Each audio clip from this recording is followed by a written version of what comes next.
आज वैसे फेज 1 की शुरुआत हो गई है। 102 कॉन्स्टिट्यूएंसीज पोल पे चली गई हैं।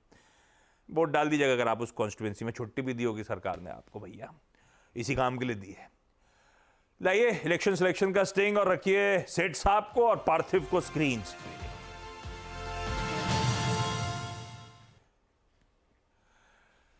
सेठ साहब कह रहे थे मैं बताऊंगा आपको कि ममता दी को कितनी मिलेंगी और मोदी जी कितनी ले जाएंगे सीट्स, ऐसा बता रहे थे। लेकिन आप छोड़ दीजिए, अभी हम लोग ये सब बातें नहीं कर सकते।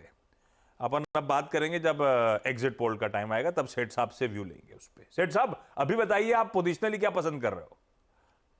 जी आशीष जी, मुझे एसबीआई काफी पसंद है। इस वॉलेटिलिटी में अगर एसबीआई हमें डिप पे मिले तो it's one of the safest counters. PSU bank में अभी भी रैली बाकी है।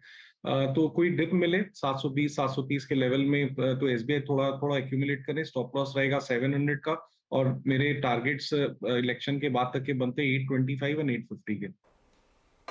State bank of India by on dips की स्ट्रैटेजी रखिए। पार्थिव आप लोगों को क्या पसंद आ रहा है? इलेक्शन रिलेटेड कुछ पोर्टफोलियो में चर्न करते हो तो वो बता दो आप। अदरवाइज फंडामेंटली बढ़िया स्टॉक जहां कमाई हो जाए, जो आप लोग के रडार पे हो।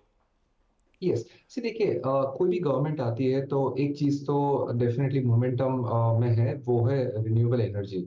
और जिस तरह के टारगेट्स है बाय 2030, हम जानते हैं कि अराउंड 500 गीगावाट्स के टारगेट्स है, लेकिन इवन 400 गीगावाट्स तक भी अचीव होते हैं। तो आई थिंक उसके वजह से पावर जो है और पावर एंसिलरी है उसकी डिमांड बहुत बढ़ेगी। तो उस लिहाज से हमें लग रहा है कि टेक्नो इलेक्ट्रिक एंड इंजीनियरिंग एक ऐसी कंपनी है which is extremely well placed. एक तो ये डेट फ्री बैलेंस शीट है। उन्होंने उनके कुछ बिजनेस सेगमेंट बेचे थे तो 1250 करोड़ की कैश पड़ी है, पूरा लिक्विड इन्वेस्टमेंट है वहां पे। तो that is what they are going to use to deploy for capex of almost 2000-2500 crore आने वाले 2-3 साल में।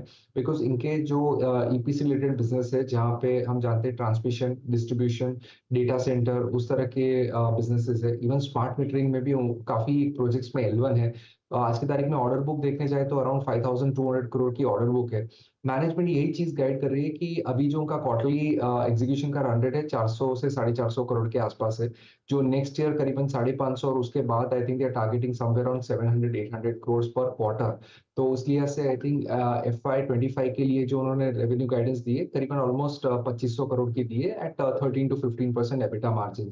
तो आई थिंक मैनेजमेंट ने इवन QIP के द्वारा थोड़े फंड्स भी रेज करने की बात की है, despite being debt free, because this shows the aggression of the management in terms of नए फंड्स डिप्लॉय करने के लिए हाँ, और जो ऑर्डर की पाइपलाइन है उस लिहाज से।